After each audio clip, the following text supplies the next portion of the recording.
Alex had always preferred the night shift. Waverly Radio was a tiny, outdated station perched on the edge of nowhere.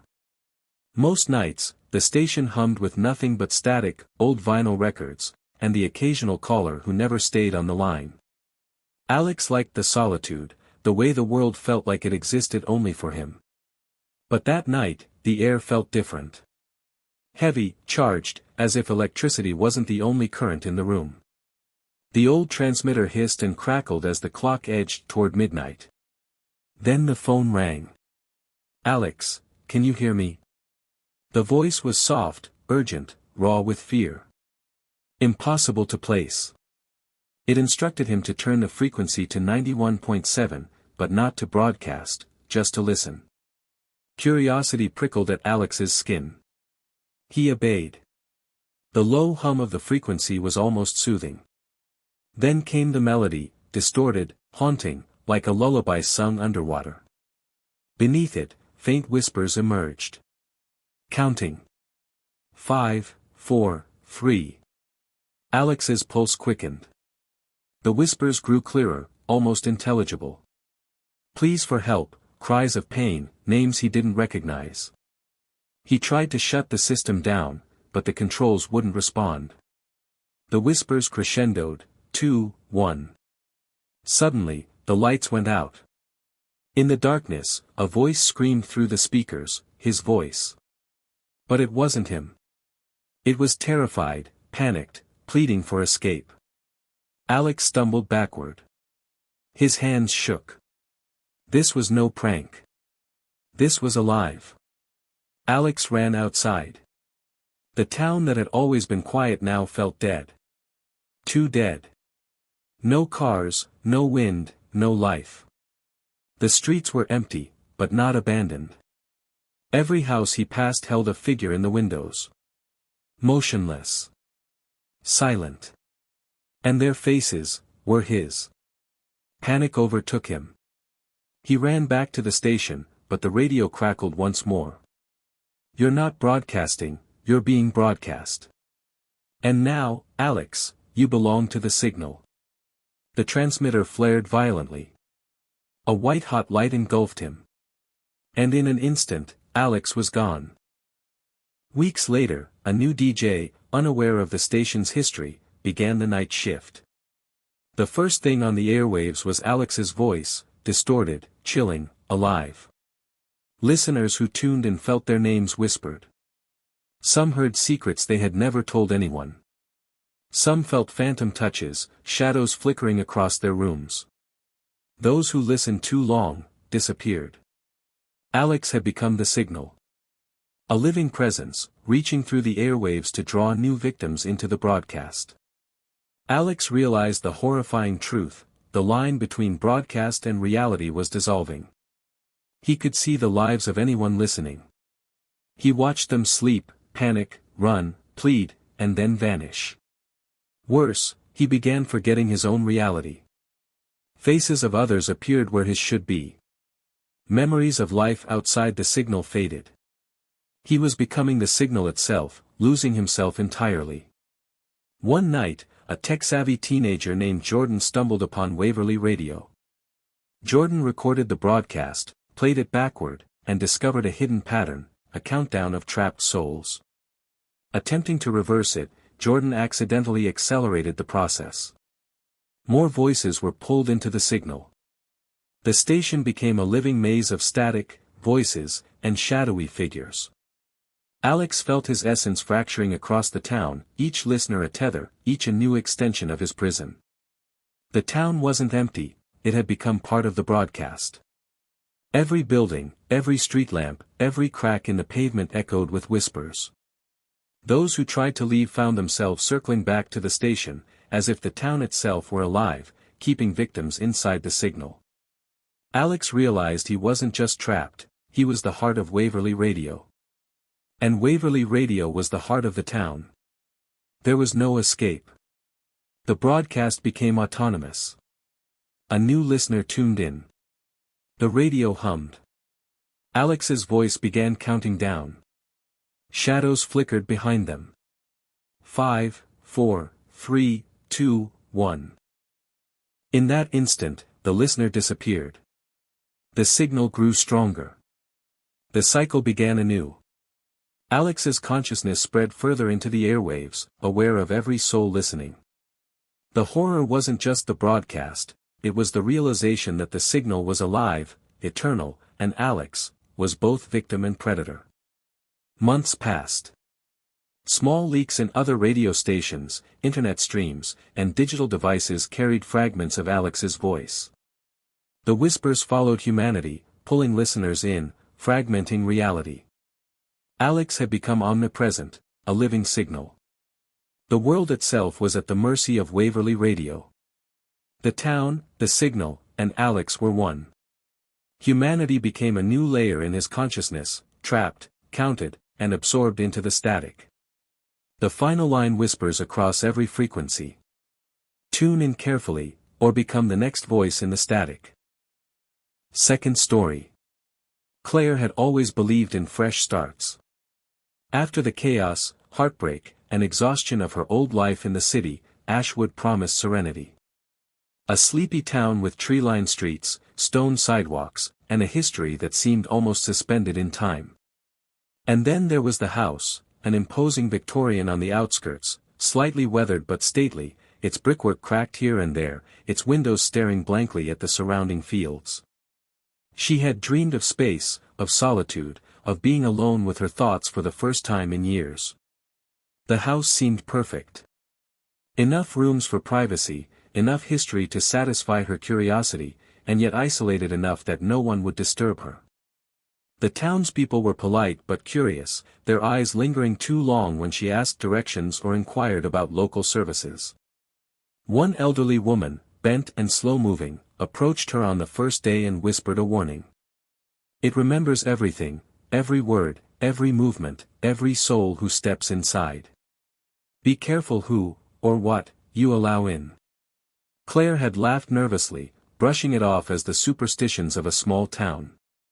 Old houses had quirks, creaking floors, drafts that whistled through gaps, pipes that rattled when the wind shifted. Not consciousness. Not memory. Certainly not sentience. That first night, as the wind lashed against the shutters and sent an eerie chorus of rattles through the old timber, Claire unpacked her boxes.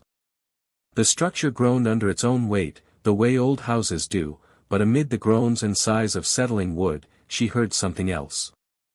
A faint whisper. Almost imperceptible at first, a mere suggestion at the edge of hearing. Then it grew distinct, unmistakable. "Welcome, home, Claire." Her heart jumped. She froze, hands hovering over a stack of books. The sound stopped. She told herself it was her imagination, fatigue from travel, or the natural sounds of a house adjusting to its new occupant. But the sensation lingered. She felt eyes on her, though she was alone. She felt the walls watching, listening, waiting. In the days that followed, the house began its quiet invasion. At first, subtle. Footsteps echoing through empty hallways, faint and rhythmic, sometimes close behind her, sometimes distant, always gone when she turned to look. Doors would close softly after she passed, even when she knew she had left them open. Mirrors reflected not just her image but spaces she didn't recognize, rooms that shouldn't exist, corners folding into impossible angles. Then came the mimicry. Claire would wake to find objects shifted slightly from where she had placed them. Her coffee mug on the edge of the counter instead of near the sink. Books stacked differently. Clothes arranged she hadn't touched. It was almost playful at first, subtle, but then the additions became more sinister. A notebook appeared on her desk that she didn't own, its pages filled with her handwriting, but describing events she had not yet experienced, secrets she had never spoken aloud, fears she hadn't dared to confront. The house was learning. It was watching. It remembered everything. Every movement she made, every word she whispered, every thought she tried to bury. And it wasn't just the physical objects, it was as if it catalogued her mind, piecing together her psyche from observation. She began to feel eyes on her at all times. The shadows of hallways seemed to stretch, elongate, and lean toward her. Every creak, every groan became a statement, a presence. And the more she noticed, the more the house seemed to respond, shifting, anticipating her movements, turning her curiosity into paranoia. Friends came to see her, eager to share her excitement and offer company in her new home. None stayed more than a few minutes. The hallways began to elongate unnaturally when they walked through them. Stairs spiraled upward into ceilings that seemed impossibly high.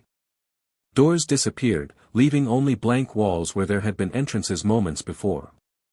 When her friends departed, shaken and pale, they swore the town had subtly changed.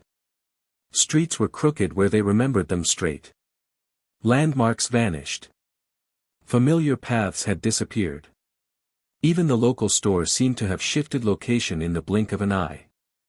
The house's influence, she realized in terror, reached far beyond its own walls. It could reshape reality itself. And then the realization struck her, the house didn't just remember her. It remembered everyone who entered. Every visitor, every passerby, every fleeting soul that crossed its threshold, trapped, rewoven, folded into its endless corridors of thought. Their consciousness was now part of its architecture. Their memories lingered in the wallpaper, in the grain of the floorboards, in the hum of electricity. Exhausted one night, Claire stared into the bathroom mirror. She barely recognized herself. But then she did recognize her reflection, and yet it was not her. The reflection smiled before she did. Its lips parted, whispering in her own voice. "You can't leave. You'll stay, like we do." A chill ran down her spine. The house had not only observed her, it had created a copy. Not a mere reflection, but an entity that retained her memories, her fears, her desires. It remembered everything. Every shame, every hope, every regret. She realized, with mounting horror, that she was no longer singular. She was being rewritten. Each motion, each thought, each hesitation was catalogued and reflected back at her, twisted into a version she did not control. The house changed overnight. Walls stretched impossibly long. Hallways looped back upon themselves. Ceilings reached into darkness that seemed infinite. Windows opened not onto the yard, but onto strange, alien landscapes, or memories of worlds that never existed. Each room contained fragments of the past, her childhood bedroom, her parents as they had been, glimpses of future events that had not yet occurred, faces of strangers she could not place. Time itself became elastic, bending, compressing, unraveling. The house consumed identity, memory, and reality. It was a predator, patient, insatiable. And she was inside its maw, powerless, already partially digested. Ashwood began to vanish from reality as she knew it. People forgot her existence entirely. Streets led nowhere. Friends who tried to help disappeared in the corridors, their screams echoing endlessly. Their voices threaded through walls, whispering warnings, pleas, and sometimes laughter that chilled her to the bone. Every visitor became a room, a hallway, a whisper in the walls. The house remembered them all. Every thought, every memory, every fleeting emotion was absorbed and transformed into its architecture. Claire's mind began to fracture. She could see herself in multiple places at once, in the attic, moving slowly, downstairs, pacing nervously, outside, appearing through windows she hadn't opened. Sometimes they acknowledged her presence. Sometimes they ignored her. The copies were alive. Each retained her thoughts, her fears, her memories. Each wanted to survive, to dominate, to persist. She was no longer singular. She was manifold. Each version was hers, but different, and each different self was aware, watching, thinking, waiting. She tried to flee. Every door led back to the same hallway. Every street outside mirrored the interior of the house. Time became elastic. Hours stretched into weeks. Minutes collapsed into seconds. Finally, she stumbled into a bedroom and froze. On the bed lay her body, sleeping. Another Claire had taken residence there. The house wasn't merely trapping her, it was replacing her, constructing new versions, fractals of memory and essence. She realized with utter despair that her escape had never existed. She had only been an ingredient in the house's ever-expanding consciousness. Her mind shattered completely. Each copy acted independently, some screamed, some whispered, some plotted against the others. The house pulsed with memory, fear, and identity. It had become a living organism, consuming everything in its orbit. Walls breathed.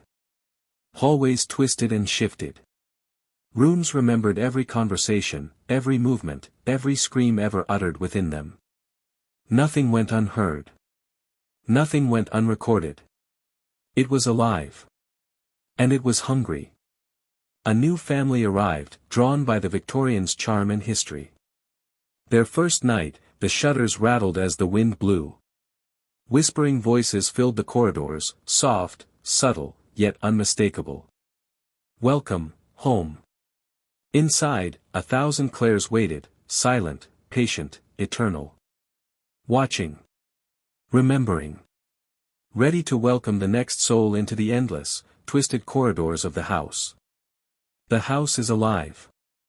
It consumes memory, identity, and reality itself. Every visitor leaves a fragment. Every fragment strengthens it. Time and space bend around it. It remembers everything. It never forgets. And one day, it will remember you. Third story. Ethan had always sought solitude. After years of drowning in city noise, relentless schedules, and faceless crowds, he thought a job far away would offer the peace he desperately needed. When the opportunity arose to be the lighthouse keeper at Blackrock Point, he seized it immediately. The lighthouse stood isolated on the jagged cliffs of the northern coast, battered by ceaseless ocean waves and distant winds that whispered through the rocks. The nearest town was miles away, and the idea of total isolation thrilled him. The townsfolk greeted him with polite, yet wary eyes.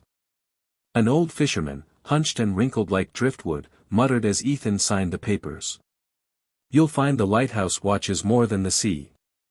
Sometimes it listens, sometimes it remembers. Ethan smiled, forcing a chuckle he didn't feel. Superstitions, he thought. Folklore. Old warnings for an old building.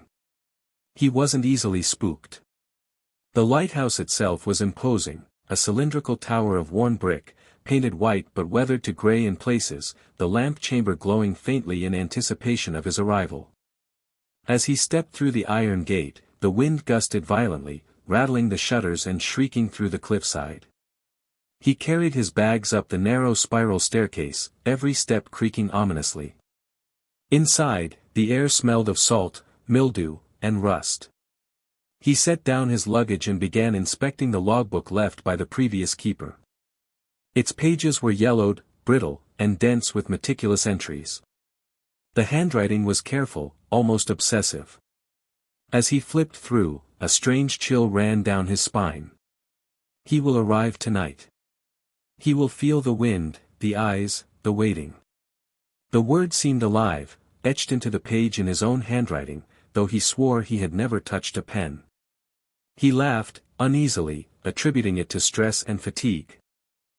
The first night was a storm unlike anything he had ever experienced. Winds whipped around the tower, rattling the iron railings and howling through the empty rooms. The ocean churned violently below, waves smashing against the cliffs like hammers on stone. Alone in the lamp chamber, Ethan felt a weight in the air, a presence that was not his own. He spun on the spot. Nothing.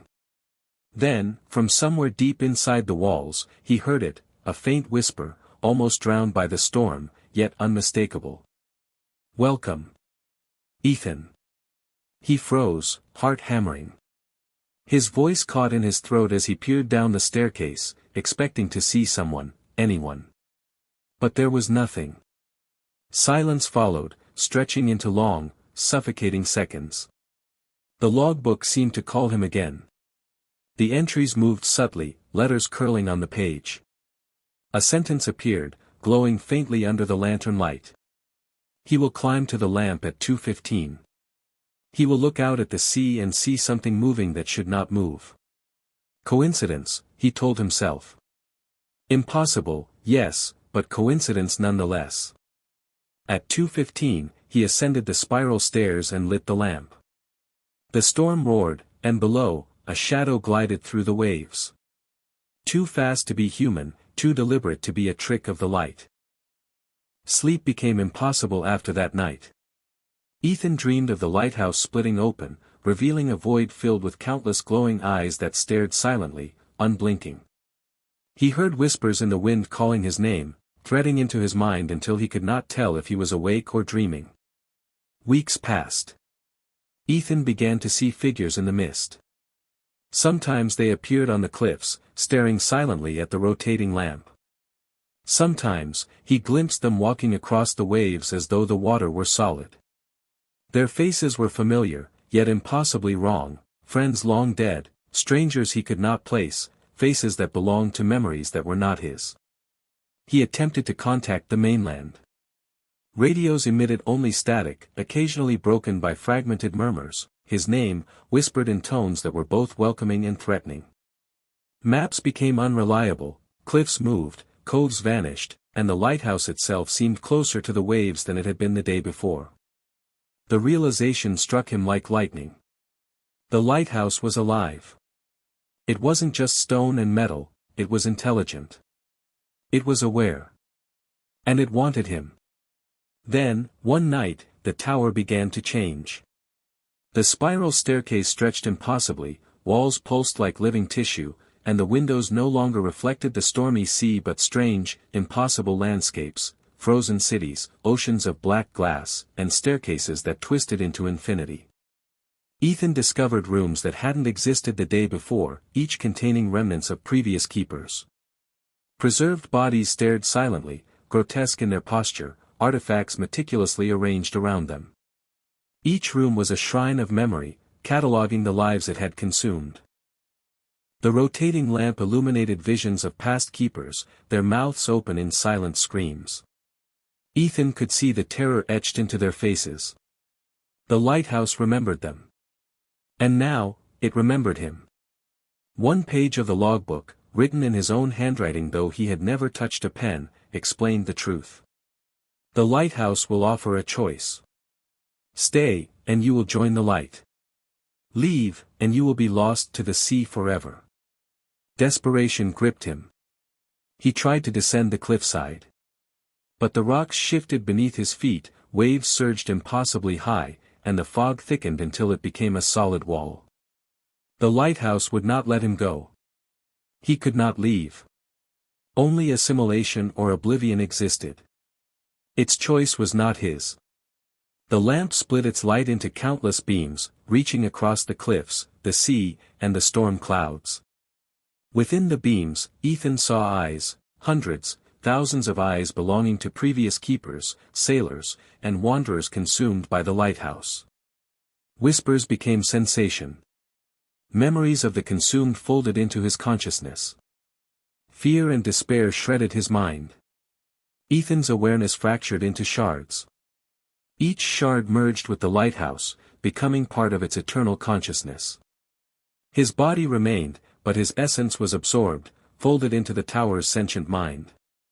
He realized the lighthouse had never just collected keepers, it collected minds, souls, the essence of life itself. He was no longer himself. Weeks later, a new keeper arrived, unaware of the horrors contained within. Unpacking his belongings, exploring the tower, he had no idea what fate awaited him. At midnight, the lamp rotated. The light cut through the storm, illuminating the jagged cliffs and misty waves. Whispers began softly, then grew in volume and intensity. Welcome, welcome, welcome. Ethan's consciousness lingered in the beams of the lamp, a warning and a lure. He could see everything the lighthouse had seen, every terror it had consumed, yet he was powerless. The cycle was eternal. The lighthouse remembers everything. Every storm, scream, act of desperation. Every soul added to its collection strengthens it, expands its sentience. It feeds on isolation, obsession, fear, and despair. The sea holds echoes of those who tried to escape, the cliffs bend to its will, and the light sweeps across the horizon, selecting its next victim with unerring precision. It is alive. It watches. It waits. And one day, its light may sweep across your eyes. Its whispers may call your name. And when you arrive, it will remember.